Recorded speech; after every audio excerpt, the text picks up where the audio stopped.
இந்த உலகத்துல உண்மையாவே கோஸ்ட் எல்லாம் இருக்கா? அப்படி இருந்தா அதெல்லாம் எங்க இருக்கும்? ஒருவேளை நம்ம வாழ்ற இந்தியாவிலே இருக்கா அப்படின்ற டவுட் நம்மள பல பேருக்கு. ஹாலிவுட் மூவிஸ்ல காட்டுற அளவுக்கு இல்லைனாலும் இப்ப வரைக்கும் நம்ம எல்லாராலையும் இந்தியன் கவர்மெண்டாலே நம்பப்பட்டு இருக்க ஒரு அந்த பிளேஸ் ஹாட்டல் பிளேஸ் பத்தி தான் இப்ப இந்த வீடியோல பார்க்க போறோம். ஃபர்ஸ்ட் பார்க்க போறது பங்கார் ஃபோர்ட். இது எங்க இருக்கு அப்படின்னு பாத்தீங்கன்னா ராஜஸ்தான் மாநிலத்துல தான் இருக்கு. இந்த இடத்த பத்தி பயங்கரமான பல ஹாட்டல் கடைகள் இருந்துகிட்டே தான் இருக்கு. அதுல மெயினா எல்லாரும் எதை நம்புறாங்க அப்படின்னா ஒரு பிரின்சஸ் இந்த அழகான ஸ்பாட்ல வாழ்ந்துட்டு இருந்திருக்காரு. அவருக்கு என்ன நடந்துச்சு அப்படின்னா அந்த இடத்துல வேற ஒரு சூனியக்காரி பிளாக் மேஜிக் நிறைய பண்ணிட்டு இருந்திருக்கா. இவருக்கே தெரியாம நிறைய மாய மந்திரங்கள் நிறைய திரவங்கள்லாம் பாத்தீங்கன்னா தயாரிச்சுக்கிட்டு இருந்திருக்கா. ஒரு நாள் அந்த பிரின்சஸ்க்கு அந்த விஷயம் தெரிய ஆரம்பிக்குது. அவர் கொஞ்சம் நல்லவரா இருந்ததுனால அந்த பாட்டில உடைச்சிருந்திருக்காரு. அதோட விளைவா அங்க இருந்தவங்க எல்லாரும் இறந்து போயிருந்திருக்காங்க. இப்ப வரைக்குமே இந்த பாட் ஃபுல்லாவே ஒரு அமைதியே நிலவாம ஏதோ ஒரு வினோதமான சத்தங்கள் கேட்டுக்கிட்டே தான் இருந்திருக்கு. இந்த சம்பவங்கள்லாம் நடந்து கொஞ்ச நாளுக்கு அப்புறமுமே இந்த கோட்டையை சுத்தி நிறைய அமானுஷமான விஷயங்கள்லாம் நடந்துகிட்டே தான் இருந்திருக்கு. என்னென்னலாம் நடந்துச்சு அப்படின்னா மனுஷங்களோட நிழல் ஒரு இடத்துல இருக்காதாமா, அது கொஞ்சம் அலைப்பாய ஆரம்பிச்சிருந்திருக்கு. அது மட்டும் இல்லாம இந்த இடத்துக்குள்ள போறவங்க எல்லாரும் ஏதோ ஒரு போர்ட்டல் மாதிரி ரிட்டர்ன் வேற எங்கேயோ ஒரு அமானுஷமான உலகத்துக்கு போறாங்க, அங்கிருந்து திரும்பி வர மாட்டாங்க அப்படின்ற மாதிரியான கட்டுக்கதைகள்லாம் இருக்கு. ஆனா உண்மையா இதுக்கு என்ன ஆச்சு அப்படின்னா இந்தியன் கவர்மெண்ட் இந்த ஃபோர்ட்ல நைட்டு நேரங்கள்ல தங்கக்கூடாதுன்னு சொல்லி தடை வச்சிருந்திருக்காங்க. ஒன்லி பகல் நேரத்துல மட்டும்தான் போகணும். ஆனா நிறைய கோஸ்ட் ஹண்டர்ஸ் பாத்தீங்கன்னா இந்த ஃபோர்ட்ல நைட் டயத்துல நிறைய வீடியோஸ் எல்லாம் எடுத்திருக்காங்க. அவங்களுக்குமே நிறைய அமானுஷமான விஷயங்களும் ரொம்ப அச்சுறுத்தமான சவுண்டுகளும் பாத்தீங்கன்னா கேட்டதா பதிவிட்டு இருக்காங்க. இன்னுமே ராஜஸ்தானி மக்களாலையும் இந்தியன் கவர்மெண்டாலையும் இது ஒரு ஹாண்டட் பிளேஸா தான் பார்க்கப்பட்டு வருது.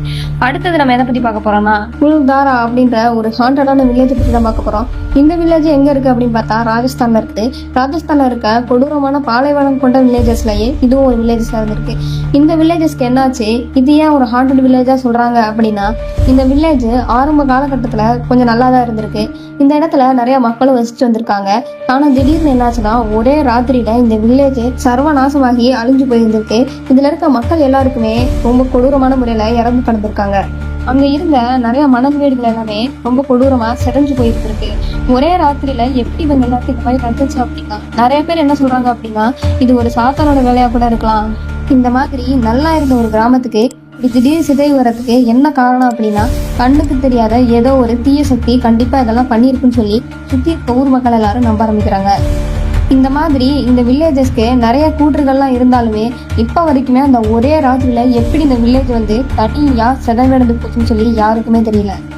இந்த வில்லேஜை சுத்தி பார்க்க வர்ற விசிட்டர்ஸ் எல்லாருமே என்ன சொல்றாங்க அப்படின்னா இந்த வில்லேஜஸ்ல நிஜமாவே வேற ஏதோ ஒரு தீய சக்தி இருக்குது, எங்களுக்கெல்லாம் இதோட ஷேடோஸ் மூவ் ஆகுற மாதிரி அப்புறம் இன்னும் பல கோஸ்ட் சிம்டம்ஸ்லாம் இருக்குன்ற மாதிரி சொல்லிட்டு போயிட்டு இருக்காங்க.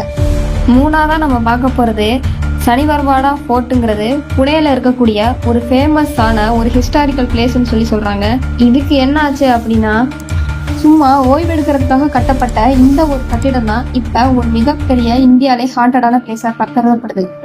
பகல் நேரத்துல எல்லாரும் பாக்குற அளவுக்கு அழகான சுற்றுலா தலமா இருக்கக்கூடிய இந்த பிளேஸ் தான் நைட்டு நேரத்துல நிறைய பேய்கள் உளவாடுற இடமா இருக்கு.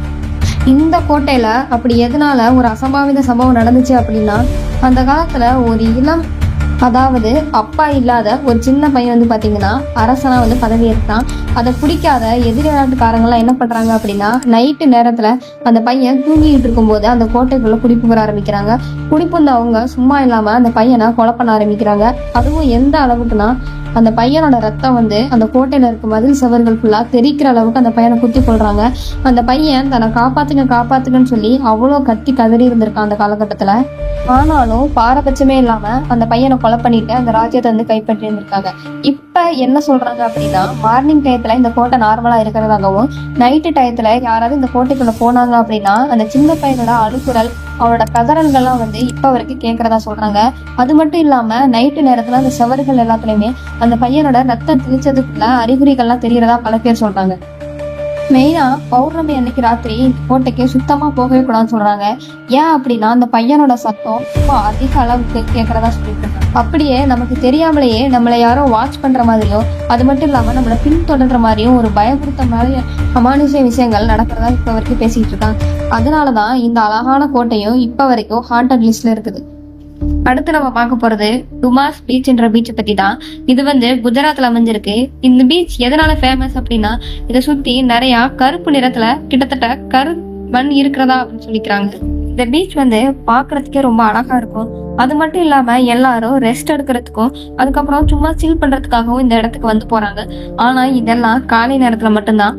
அப்படியே நேர் ஆப்போசிட்டா நைட்டு வேலையில வந்து என்ன நடக்கும் அப்படின்னா, யாராச்சும் இந்த பீச்சுக்கு நைட் டயத்துல வந்தாங்க அப்படின்னா பயங்கர மோசமான அளவுக்கு கிட்டத்தட்ட சூறா காட்டுற அளவுக்கு காத்து பயங்கர வீச ஆரம்பிக்கும். அதையும் மீறி அவங்க இந்த இடத்துல இருக்கும்போது நிறைய எக்கோஸ் மாதிரியான வாய்ஸ்கள் வந்து இவங்களுக்கு கேட்கும். அந்த வாய்ஸ் கொஞ்சம் கொஞ்சமா இவங்களை மிரட்டுற மாதிரி இருக்கும். அதாவது இந்த இடத்த விட்டு நீங்க உடனே போயாகணும்னு சொல்லிட்டு அந்த வாய்ஸ் வந்து இவங்களை மிரட்டும். அதனாலயே இந்த பிளேஸ்க்கு நிறைய பேர் போகாம இருக்காங்க. ஒரு தடவை ஒரு குரூப் ஆஃப் ஃப்ரெண்ட்ஸ் வந்து பாத்தீங்கன்னா இந்த இடத்த நிறைய ஆராய்ச்சி பண்ணணும்னு சொல்லிட்டு போயிருந்திருக்காங்க. இவங்க முதல்ல இந்த மாதிரியான காத்து வாய்ஸ் எல்லாத்தையும் தாண்டியுமே அந்த பீச்ல ஸ்டே பண்ணுன்ற முடிவுக்கு வராங்க. அப்படியே போக போக என்னதான் ஆகுது அப்படின்னா, அந்த மிரட்டப்பட்ட வாய்ஸ் இருக்குது இல்லையா, அதுக்கப்புறம் அந்த மண்ணுகள்ல எல்லாமே ஒரு மாதிரி ஒரு புழு மாதிரி இல்ல பாம்பு மாதிரியான உருவங்கள் வந்து பாத்தீங்கன்னா இவங்க கண்ணுக்கு தெரிய ஆரம்பிக்குது. இவங்களை பயங்கரமா பயமுறுத்தவும் ஆரம்பிக்குது. அது மட்டும் இல்லாம கடலோட சீற்றமும் ரொம்ப மோசமான அளவுக்கு அடிச்சிருந்திருக்கு. இந்த அளவுக்கான எக்ஸ்பீரியன்ஸை அந்த ஃப்ரெண்ட்ஸ் இது வரைக்கும் அனுபவிச்சே இல்லைன்ற மாதிரி சொல்லிட்டு இருக்காங்க. இவங்க அங்கிருந்து திரும்பி வந்தவங்க டிசைட் பண்ணதுக்கு அப்புறம் தூரத்துல ஏதோ ஒரு கடல் கன்னி மாதிரியான, அப்படி இல்லைன்னா ஒரு ராட்சசி மாதிரியான ஒரு பெண்ணோட உருவம் வந்து பாத்தீங்கன்னா இவங்களுக்கு தெரிஞ்சிருக்கு. வர வர மண்ணுக்கு அடியில இருந்து நிறைய கைகள்லாம் வந்து பாத்தீங்கன்னா ஒரு மாதிரி கையை விரிச்சுக்கிட்டு இவங்களை பாதாளத்துக்குள்ள கூப்பிடுற மாதிரியா தெரிஞ்சதா வந்து சொல்லிட்டு இருக்காங்க. இதுவே மறுநாள் விடிஞ்சதுக்கு அப்புறம் சூரியன் உதயம் ஆனதுக்கு அப்புறம் என்ன நடக்குது அப்படின்னா, இதெல்லாம் இங்கதான் நடந்துச்சா அப்படின்ற அளவுக்கு இந்த இடம் வந்து திரும்பவும் ரொம்ப அழகா மாறிடுது. அடுத்து 5ஆவதா நம்ம எந்த பத்தி பார்க்க போறோம் அப்படின்னா, டவ் ஹில் குரூசியான்னு அழைக்கப்பட்ட இந்த ஹில்ஸ் வந்து எங்க இருக்கு அப்படின்னா வெஸ்ட் பெங்கால்ல இருக்கு. நம்ம இதுக்கு முன்னாடி பார்த்தது மாதிரியே இதுவும் ஒரு நல்ல டூரிஸ்ட் பிளேஸா தான் இருக்கு. இந்த ஒரு ஹில்ஸ் வந்து பாத்தீங்கன்னா ரொம்ப நல்லா சில் பண்ணக்கூடிய இடமா வந்து பாத்தீங்கன்னா இருக்கு. இந்த ஹில்ஸும் இந்தியால மோஸ்ட் ஹாண்டடான பிளேசஸ்ல ஒன்னா இருக்கு. என்ன ஆச்சு இந்த ஹில்ஸ்க்கு எந்த ரீசன் அப்படின்னா, இந்த இடத்துல இருக்கக்கூடிய ஒரு விஷயத்துலயும் வந்து பாத்தீங்கன்னா அமானுஷ்யமான விஷயங்கள் நிறைய ஒழிச்சுக்கிட்டே தான் இருக்கு. அது மட்டும் இல்லாம இந்த ஊரை சுத்தி நிறைய ஃபுட் ஸ்டெப்ஸ் வந்து அமானுஷ்யமான முறையில தெரிஞ்சுக்கிட்டே இருக்கதா சொல்றாங்க. இந்த ஊர்ல பழைய விக்டோரியா ஸ்கூல்னு சொல்லிட்டு ஒரு ஸ்கூல் இருக்கு. இந்த ஸ்கூலை சுத்தி யாருமே இல்லை அப்படின்னாலுமே அந்த ஸ்கூலை சுத்தி நிறைய பேர் நடக்கிற மாதிரியானவும் அலற மாதிரியான குரல்களும் வந்து பாத்தீங்கன்னா கேட்டுக்கிட்டே தான் இருக்கு. அது அந்த ஸ்கூலோட சில்ட்ரன்ஸ் மட்டும் இல்லாம அந்த ஸ்கூலோட டீச்சர்ஸ்க்குமே வந்து பாத்தீங்கன்னா கேக்குது. இதுக்கெல்லாம் என்ன காரணமா இருக்க முடியும்? அது மட்டும் இல்லாம இது ஏன் ஒரு ஹாண்டடான பிளேஸ்ன்னு சொல்றாங்க அப்படின்னா, இந்த ஊர்ல நிறைய மரணங்கள் வந்து பாத்தீங்கன்னா கண்டினியூஸ்லயே நடந்துகிட்டே தான் இருக்கு. இதுக்கு காரணம் வந்து என்ன அப்படின்னா, அந்த ஊர்ல பயங்கரமா பனிப்பொழிவு வந்து ஏற்படும். ரோடுகள்லாம் ரொம்ப நெரிசலாகவும் குறுகலாகவும் இருக்கக்கூடிய மலைப்பகுதி அப்படின்றதுனாலயே அந்த இடத்துல நிறைய ஆக்சிடென்ட்கள் வந்து பாத்தீங்கன்னா நடக்க ஆரம்பிக்குது. யாருக்குமே முன்னாடி என்னதான் வருதுன்றது கூட தெரியாத அளவுக்கு அவ்வளோ பனிமூட்டங்கள் வந்து பாத்தீங்கன்னா இறங்கி இருக்கும், அதுவும் மார்னிங் டைம்லயே. அது மட்டும் இல்லாம இந்த இடத்துக்கு டூரிஸ்டர்ஸா வரக்கூடிய நிறைய பேர் சூசைட் பண்ணிட்டு வந்து பாத்தீங்கன்னா இறந்து போயிருக்காங்க. இந்த ஊரை சுத்தியே நிறைய இறந்தவங்களுடைய வாய்ஸ் வந்து கேட்கறதாகவும், அது மட்டும் இல்லாம அவங்க இன்னுமே அந்த ஊர்ல வாழ்ந்துகிட்டே தான் இருக்கிறதாகவும் பாத்தீங்கன்னா நிறைய கட்டுக்கதைகளாகவும் புராண வகைகளையும் பாத்தீங்கன்னா நம்பப்பட்டுக்கிட்டு வருது. இதோட இந்த டாப் 5 இந்தியாவில் இருக்கக்கூடிய ஹாண்டட் பிளேஸுக்கான வீடியோ வந்து பாத்தீங்கன்னா முடியுது. உங்களுக்கு இந்த வீடியோ பிடிச்சிருந்துச்சு அப்படின்னா மறக்காம நம்ம சப்ஸ்கிரைப் பண்ணிருக்கேன்.